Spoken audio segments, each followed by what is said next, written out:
today by Bob Kimsel, our Chief Financial Officer, and by Vanessa Way, our Chief of Staff. She has been the one that's been primarily in contact with you as our liaison and quarterback for bringing this together. Since there are both familiar and less familiar names and faces involved in the call, I'm actually happy to share with you that I spent 5 years working in the Federation system as the head of Israel and overseas for what was then United Jewish Communities under first Steve Hoffman and subsequently Howard Rieger. And I am here at JCC Association going on 3 years at some point later this spring.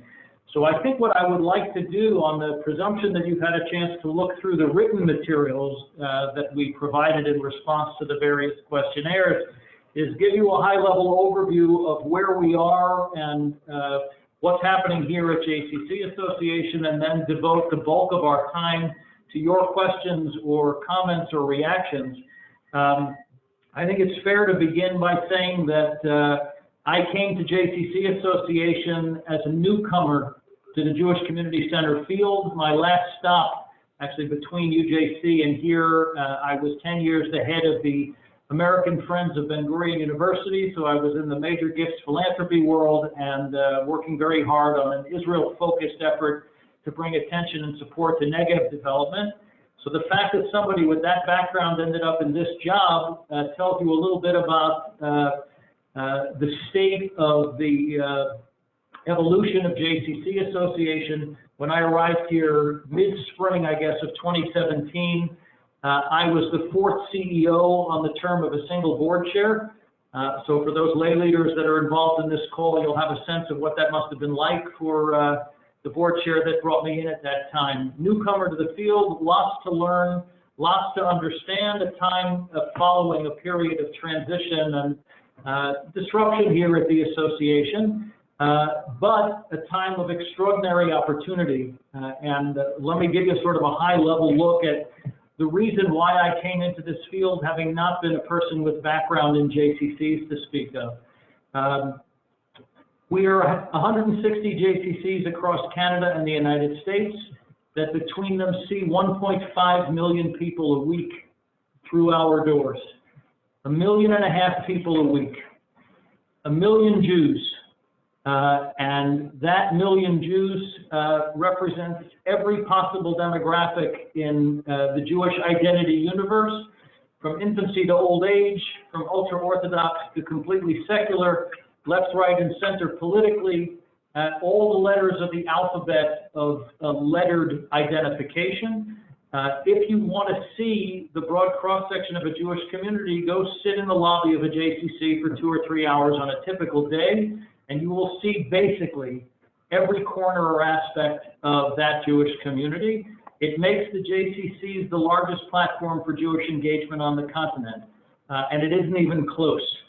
In addition, 500,000 of our friends and neighbors choose to come to the JCC every week of the year to do something they could very easily choose to do somewhere else, but they prefer to do it in a Jewish communal context. They prefer to do it at a JCC.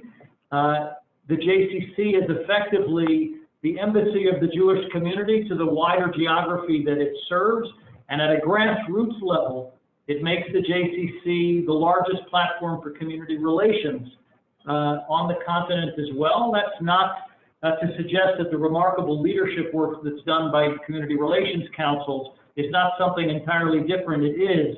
But in terms of our daily interactions with our friends and neighbors in the community, again, the JCC is the overwhelmingly largest player on the institutional landscape.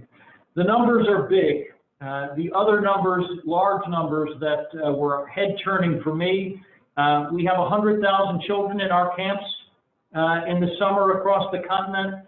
We have 30,000 children in our early childhood education programs and 5,000 teachers. We are far and away the largest employer on the Jewish communal landscape, more than 6,000 full-time skilled professionals and 32,000 part-time and seasonal staff.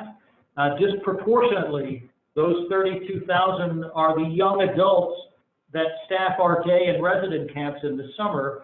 They are, I believe, unrivaled as the largest reservoir of prospective talent in the Jewish communal world, certainly at the young professional level, and are a largely undercapitalized resource at this point. So the combination of these things were too tempting for me not to participate in the search process, and for better or worse, the search committee decided to give me the opportunity to be here. And over the last 2.5 years or so, I've been working hard to understand the nature of the association, its history, and how and why it operates the way it has. The field, which is broad and very diverse, and in ways that are akin to the Federation world, one doesn't lightly paint them with a broad brush. Each of the 160 JCCs are a unique reflection of circumstance, local leadership, access to resources, history, opportunity, etc.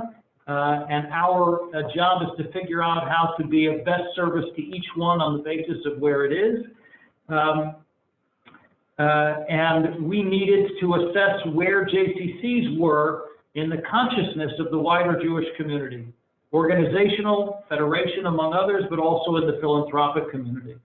And I think in brief, I can tell you the following things: that though the association is now in its 103rd year, after long periods of working according to certain standards and guidelines, we are in startup mode here in the last 2 years, a renewed commitment to an evolved operating model to better serve and support our mission in the field, and I'll come back to that in a moment.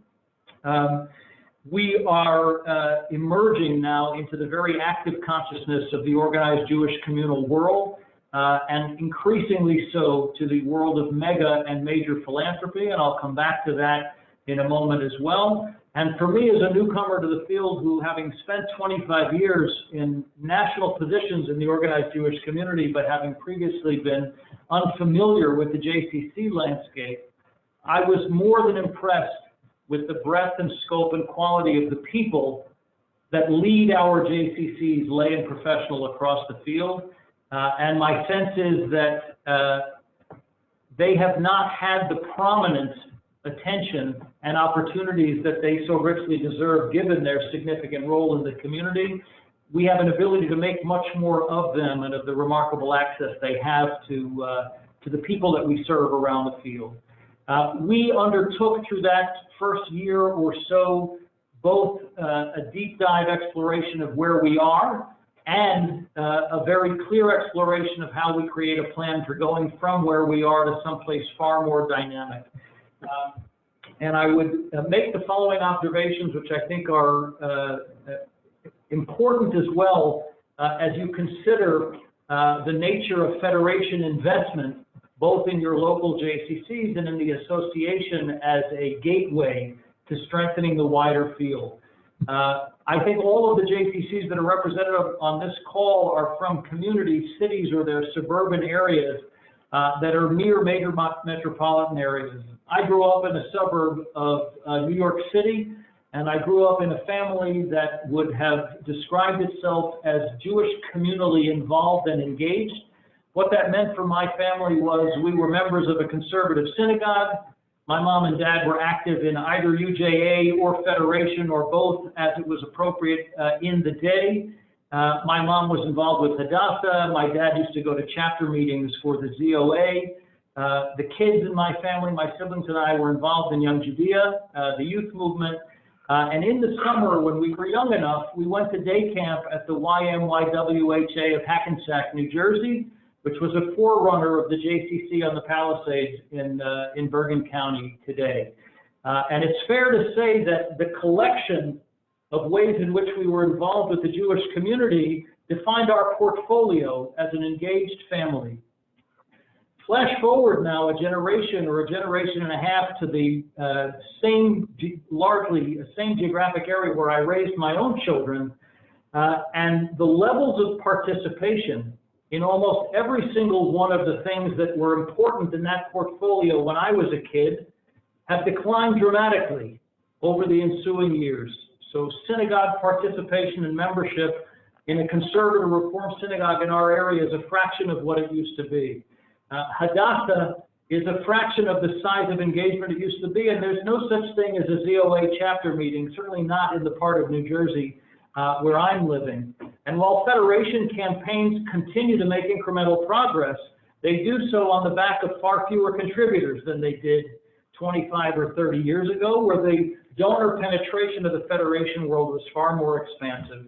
And though my kids continue to have been involved in Young Judea throughout their formative years, they're involved in a much smaller version of Young Judea than the one that I was involved in when I was a kid.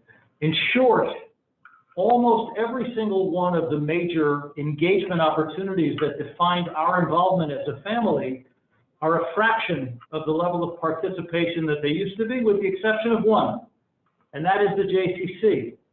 The JCC in our area is engaging larger numbers of people than it ever has in its history before, and it remains a robust and growing point of contact for the participating Jewish community. And I share that not to puff up the plumage of the JCC system, but as a newcomer to it, to share the observation with you that it's no longer sufficient for a JCC to view itself as a complementary part of the portfolio of family engagement in Jewish life, when more often than not, it is the preeminent point of contact for large swaths of the community. And therefore, it's incumbent upon JCCs to be far further out front as leaders in driving and developing Jewish community and Jewish life in the geographies that they serve.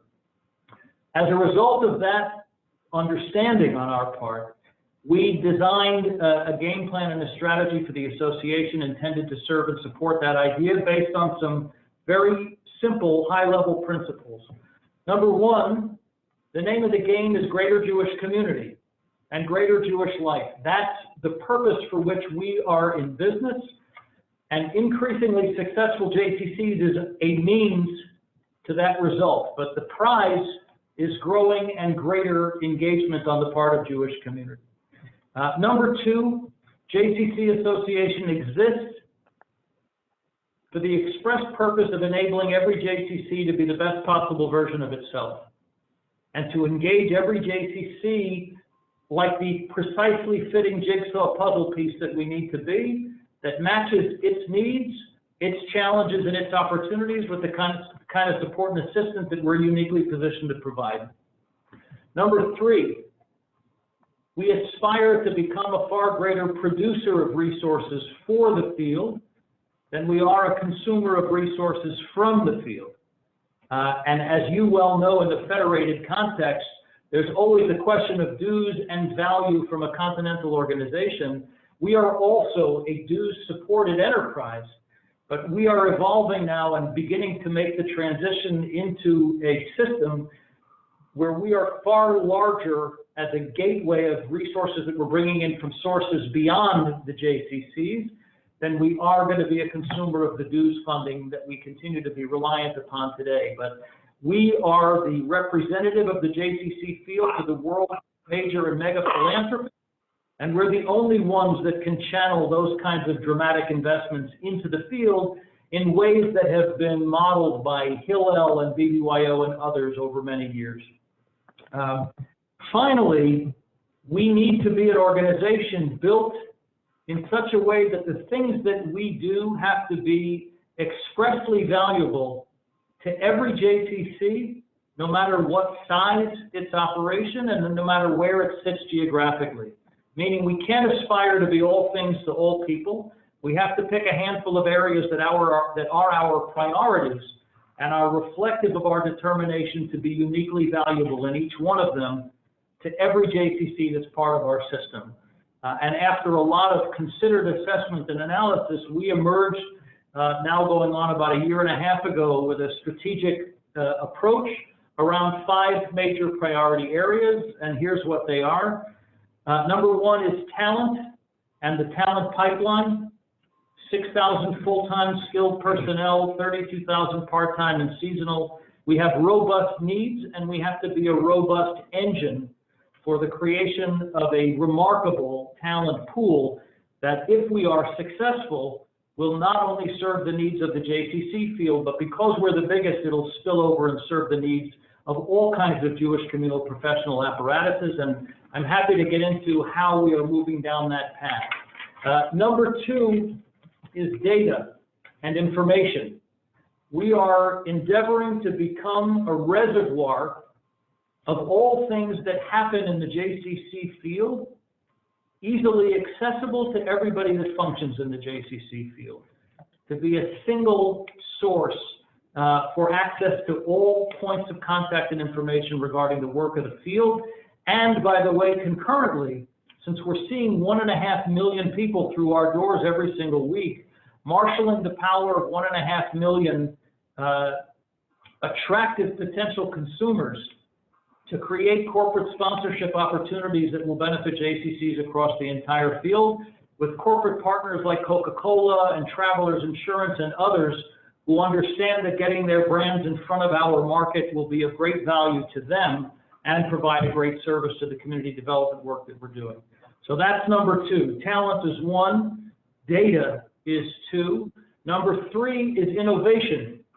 And those of us who work in the Jewish communal world talk a lot about innovation, and in my experience, having spent a lot of time on the continental or national level, there's a presumption that innovation comes from on high and is bestowed upon the field as a gift to them for the things that they need to do.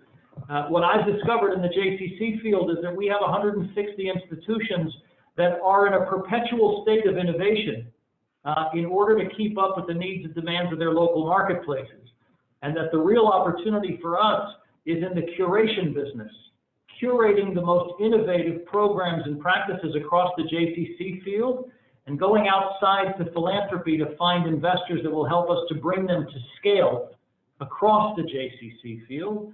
And over the last 18 months, we have introduced 3 mechanisms already for showcasing the best innovative work that we're doing out in the field, 2 major and mega philanthropy that have begun to bear fruit. And I'm happy to get into those in detail as well. Talent, data, innovation. The fourth core area for us is what we call our signature portfolio. There are 3 major programs that we run under our own flag that are intended to drive traffic through the doors of JCCs. One of them is JCC Maccabi, which is our annual teen Olympics and arts competition, which involves several thousand teens and several thousand volunteers and community organizers every year. The second comes to the core of our founding. JCC Association began as the Jewish Welfare Board in 1917, dedicated to serving the spiritual needs of Jewish young men going off to war in the First World War. And 103 years later, we bear primary responsibility for the spiritual needs of 10,000 Jewish men and women who are active duty service personnel in the 5 branches of the U.S. Armed Forces, and the 15,000 members of their families that live on U.S. military bases and installations around the world. We are involved both in servicing and supporting them during their active duty service and transitioning them from active duty to Jewish communal life through the JCC communities in which they live on the completion of their service. So that's the second of our signature portfolio. And the third was actually inspired by the events of the summer of 2017, which you will all recall was a year of a period of a series of natural disasters to strike North America. Hurricane Harvey that devastated Houston, Hurricanes Irma and Maria that devastated Florida. There were mudslides and floods that dealt with California at that time. We were not in a position to do anything other than respond to the momentary reflex of trying to respond with resources in the face of disaster when the local JCCs were besieged. But we came to realize in the months after that resources are not our sweet spot. That's actually your sweet spot in the Federation world, and you responded magnificently to those disasters. Our sweet spot is skilled personnel. And we have, in the ensuing 18 months or so, designed an initiative called J-Response, which is intended to enable us to deploy skilled talent from one community to another in the aftermath of a crisis where skilled support is needed. And so when we talked with our friends in Houston after Harvey and reflected back on the days that immediately followed the onset of the hurricane and asked them what they could really have used in real time through the clarity of the rear view, they said we could have used skilled staff in the area of early childhood education and facilities management and staff development and a handful of CEOs to help delegate responsibility during the weeks and months that they had to operate outside of their own building because it was flooded to the point of unusability. So we designed JResponse to be that apparatus. We have done it in partnership with IsraAid, which is Israel's most extraordinary NGO dealing with international disaster relief. And beginning last fall, a year ago, fall after the Tree of Life massacre in Pittsburgh, we began a period of weeks in which staff from 46 JCCs across the continent arrived in Pittsburgh to provide support and relief to a beleaguered local JCC staff in every possible skill area you can imagine. It was either time off or time supported or time in the wider community, and it had a magical impact not just on the beneficiary JCC staff, but also on the staff that came from across the continent to lend a hand, giving them an experience that to a person they will have with them for the rest of their lives. The most recent example of our deployment in JResponse was to Dallas after the tornadoes that devastated the Federation and Jewish Community Center area just this past fall. And we've had representation from 25 JCCs that took the time to go down there and again to be both supportive and of assistance to the staff that's still dealing with sort of the post-trauma of the impact of that storm. So that's our signature portfolio: JCC Maccabi, our work with the JWB chaplaincy program and the Jewish men and women who serve, and JResponse. So these are now 4 of the 5: talent, data, innovation, the signature portfolio, and the last one is what we call experience, which is the broad category dealing with the experience of being part of a continental movement. All of the ways in which JCCs have needs, wants, desires, challenges, or opportunities for which we at the association can be a supporter or matchmaker in enabling the best possible outcome. In a way, this is evolving from a prior model where we had a team of in-house all-purpose consultants, each of whom was assigned a portfolio of JCCs to be their on-call answer person for these kinds of questions, to the recognition that the demands and nature of the field are evolving so quickly that we can't possibly keep an adequate supply of experts on hand, and that we have access to 6,000 skilled experts across the field.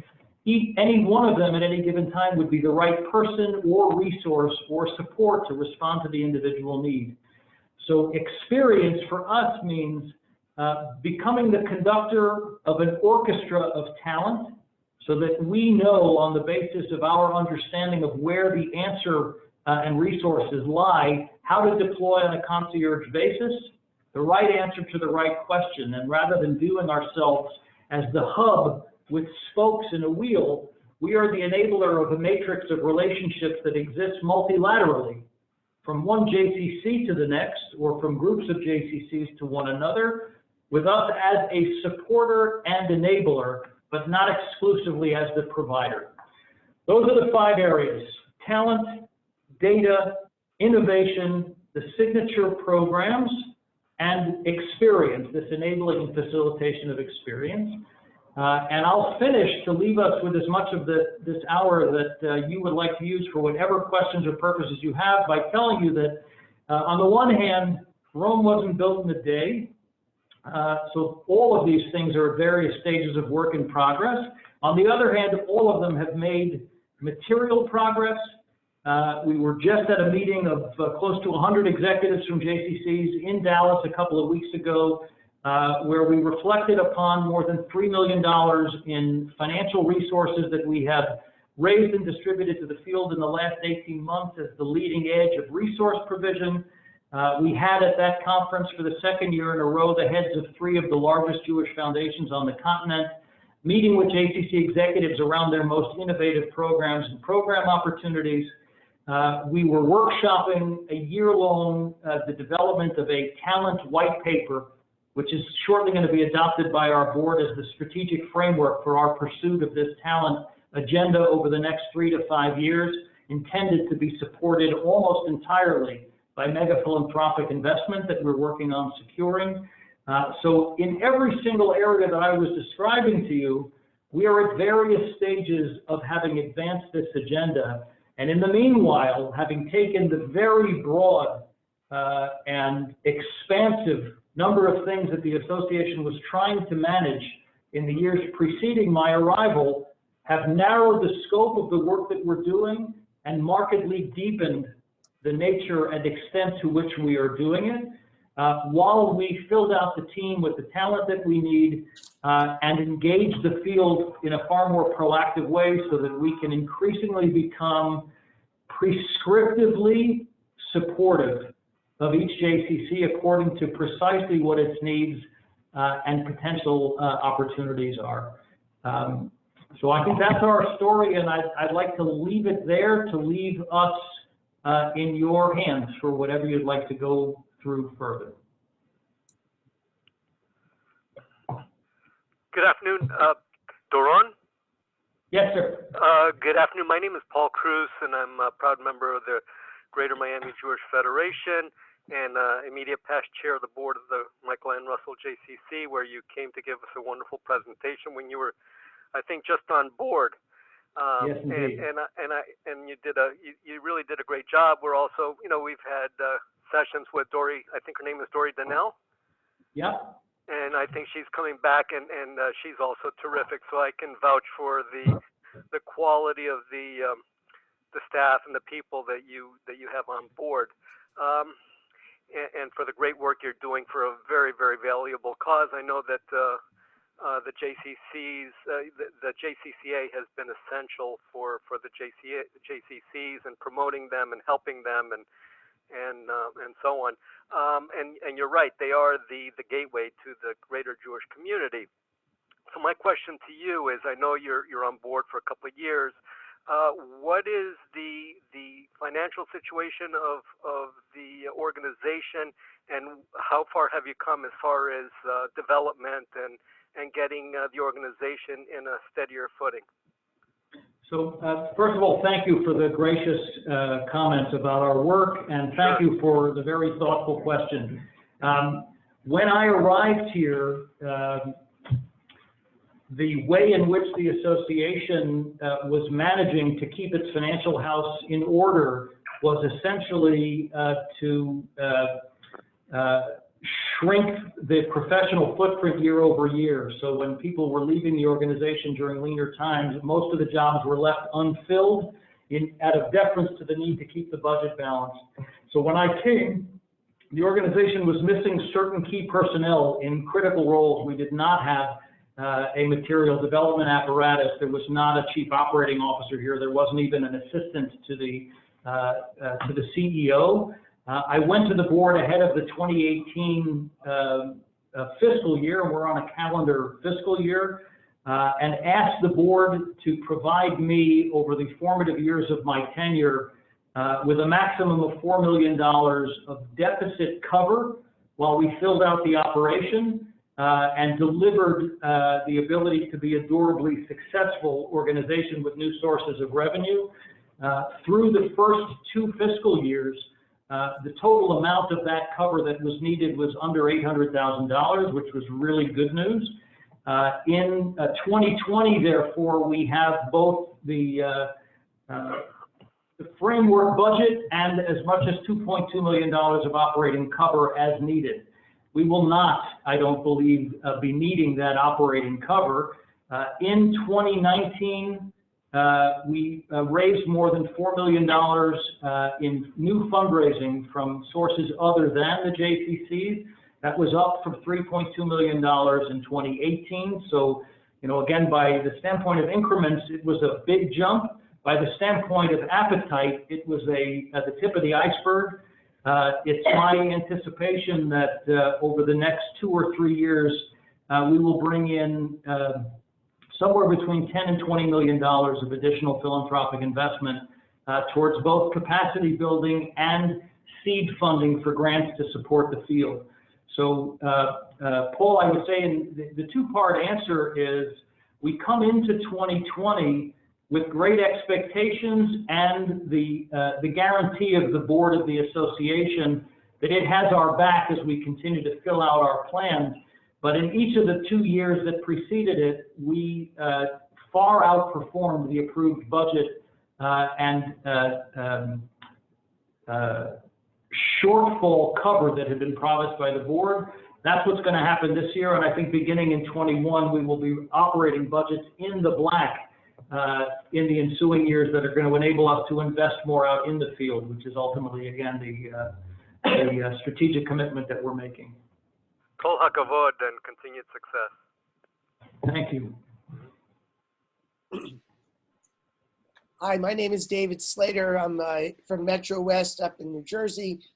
Grew up in Englewood Cliffs. My parents still go to the JCC on the Palisades. So we are kindred spirits in where we are from. The part that blows me away is that I've been involved with Federation for a really long time, and I did not know of the involvement of the JCCA as I've dealt with the JCCs in the local, and I've been involved with local allocations, and I've been watching their trials and tribulations, never really realizing that there was somebody like you guys that was helping them, because that was never coming through. Now, I'm aware of all of the camps, I'm aware of the Maccabi, but to me, those were just things that were happening, and it never really, I mean, I'm glad to know that you guys are as strong as you are. I appreciate your leadership and your vision. Blown away by the fact that I didn't even know that there was support from your organization towards the military. Best kept secret, why don't we know, right? Yeah. And, you know, so the fact that we don't know that there are these things out there is, to me, a big issue. I do agree with you, and it was always communicated the same thing you said, which is that we are, and I call the JCCs, are the entree for so many people on so many levels. And it is the place where people come as opposed to a temple.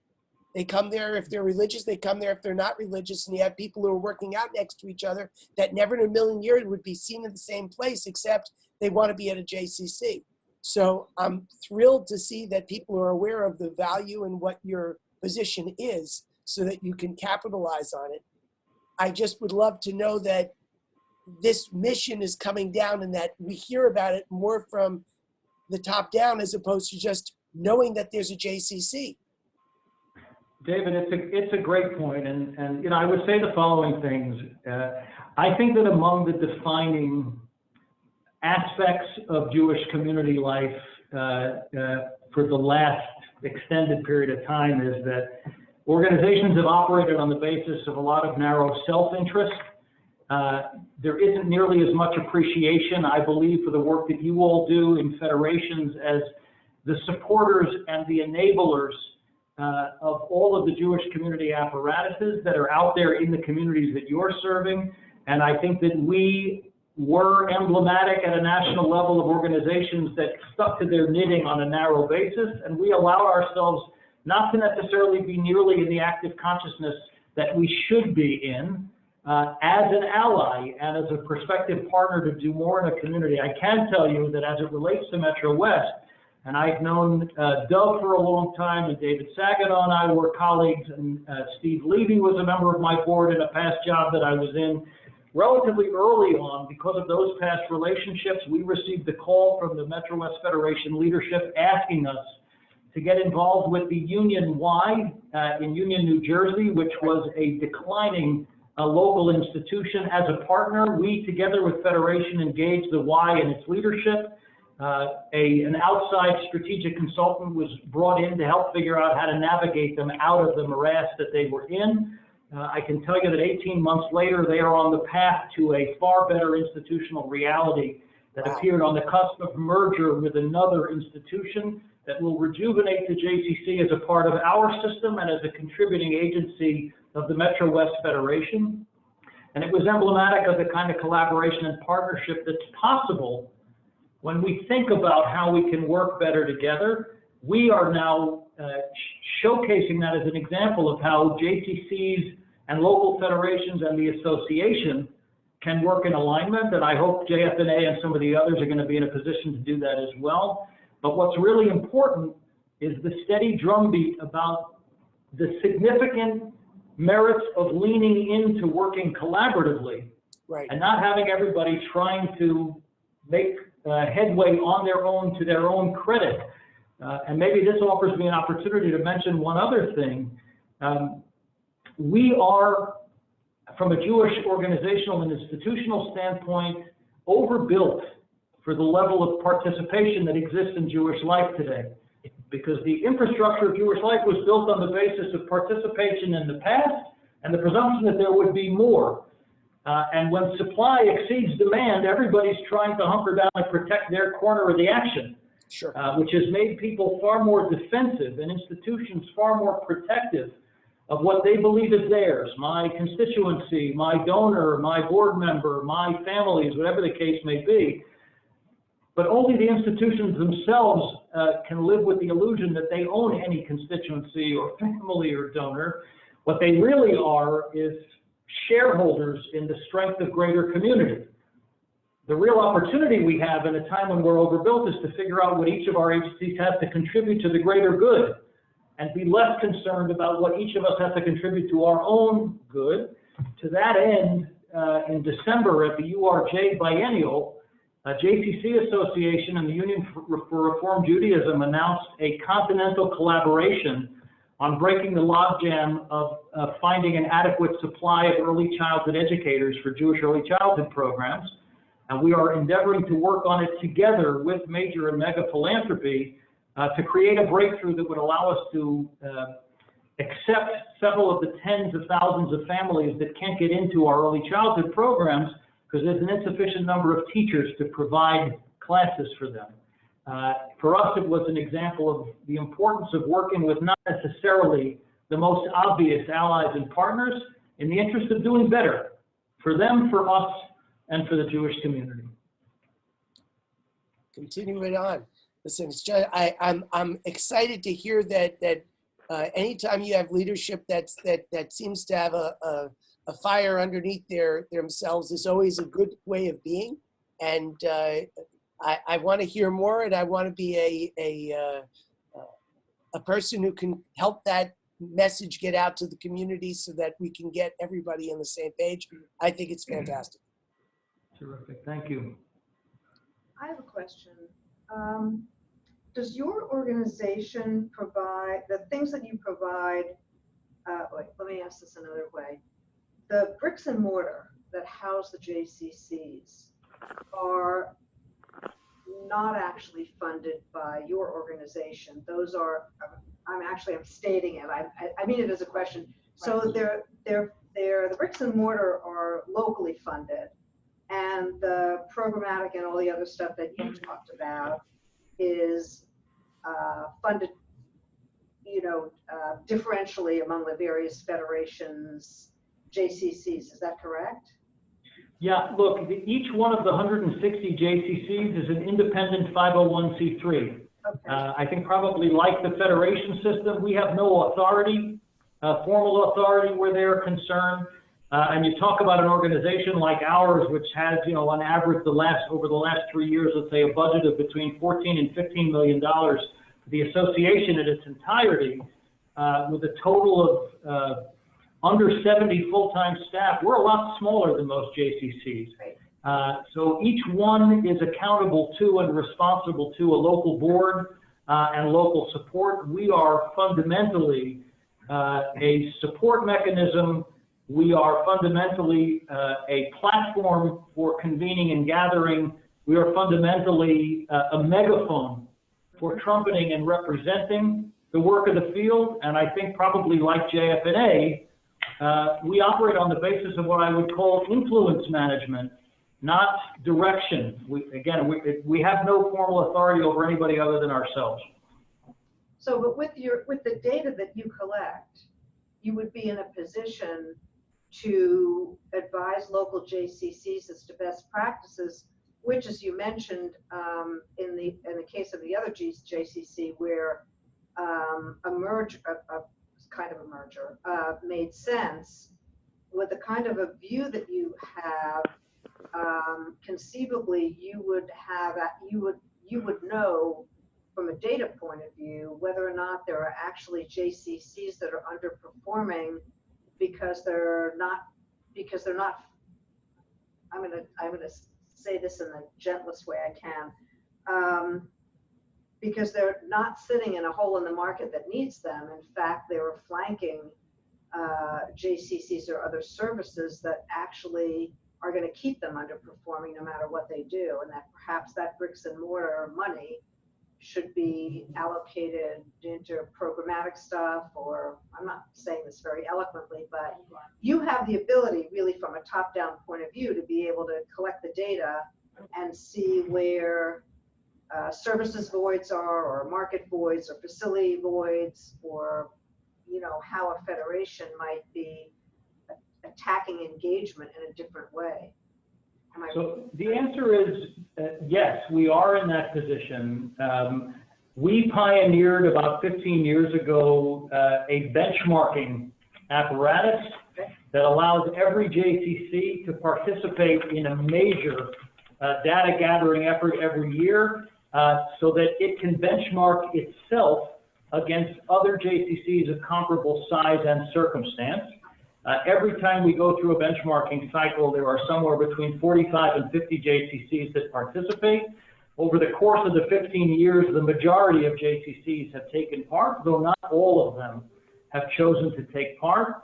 And it's provided every JCC with a very prescriptive analysis as to how they can raise their game, in contrast both to their own expectations and how some of their peers are doing.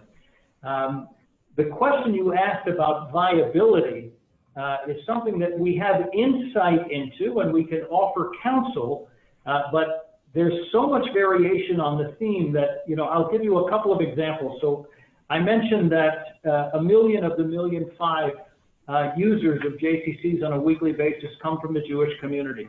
But the range, the continuum goes from 100% Jewish in a place like Borough Park in Brooklyn to Youngstown, Ohio, which is about 10% Jewish.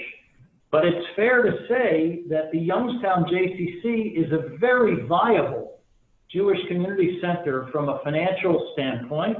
And because longstanding leadership of the community made provision for the needs of the JCC, even though only 1 in 10 people who are users of the J come from the Jewish community, it is a fundamentally Jewish values, content, education-driven enterprise that operates profitably and allows them actually to be very active in participating in continental Jewish communal initiatives, which gives them contact with a wider community they couldn't have on their own. And our mission for them is no different than our mission is for Metro West, which is to make them into the best possible version of themselves. Since the local community provided the resources that enable them to be viable, we're good with them being right where they are. Borough Park is a bad example, but you could have a JCC that's overwhelmingly Jewish in terms of constituency, but it's not a viable business because of other circumstances. Okay. So we are in a position to comment individually. We are in a position to comment globally, universally with regard to trends and evolving dynamics. And it's fair to say that in the limited number of years that I have been here, there has been more creation of new JCCs than there has been expiration of old JCCs. So obviously over a longer period of time, there are ebbs and flows. And as you correctly pointed out, in some of the old Rust Belt communities, where the Jewish community has declined, in some cases there isn't continuing viability. But in other cases, small communities can continue to do remarkable things and still end up being a very effective embassy for the Jewish community to the wider geography served. And I can't resist the temptation to say another thing about Youngstown, which is one of my favorite stories. After the Tree of Life massacre, I told you staff from 46 JCCs came in over a period of weeks to provide relief. But it took us a couple of weeks to get the engine running, and those who had to arrange to fly in had to buy tickets far in advance in order to make it cost effective. So the first weeks of J response were covered 100% by the staff and leadership of Youngstown, Ohio, which is roughly an hour and 15 minutes west of Pittsburgh.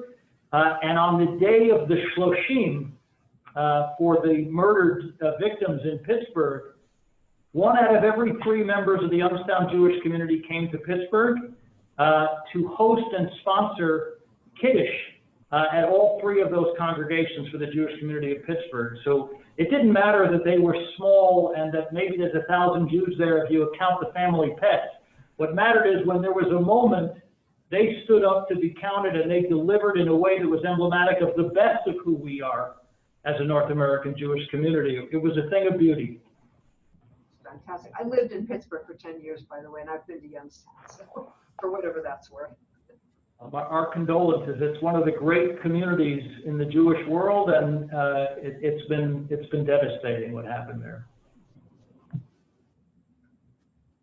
Thank you.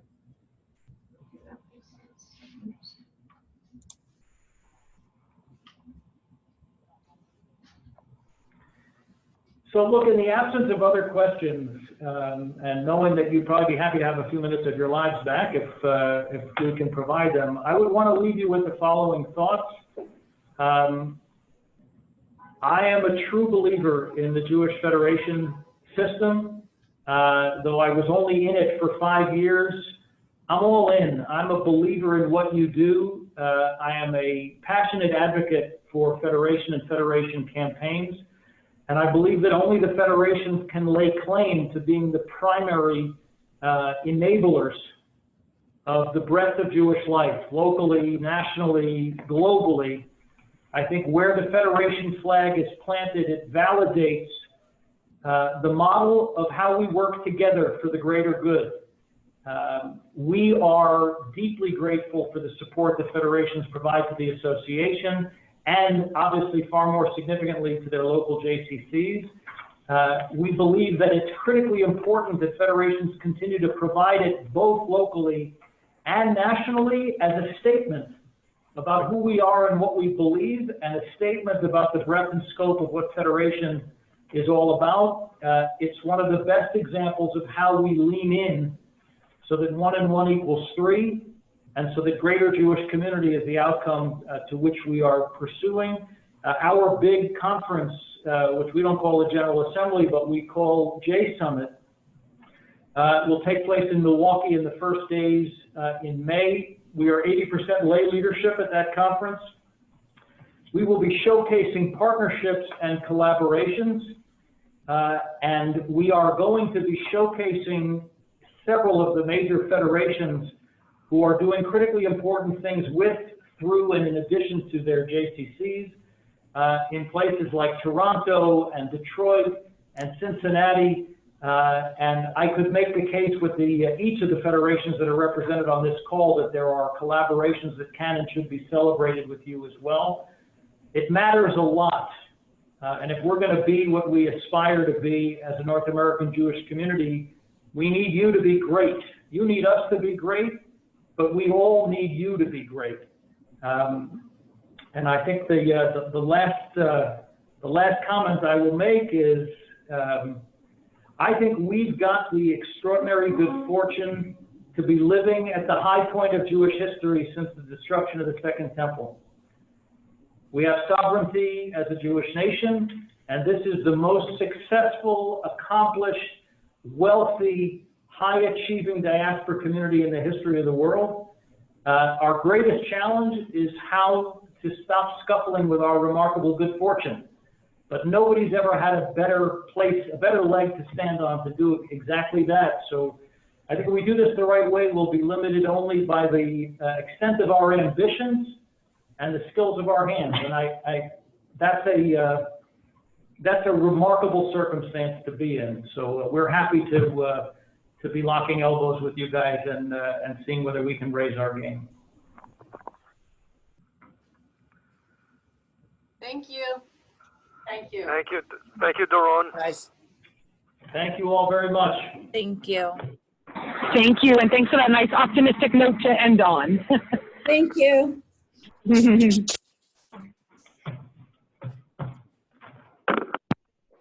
Stop.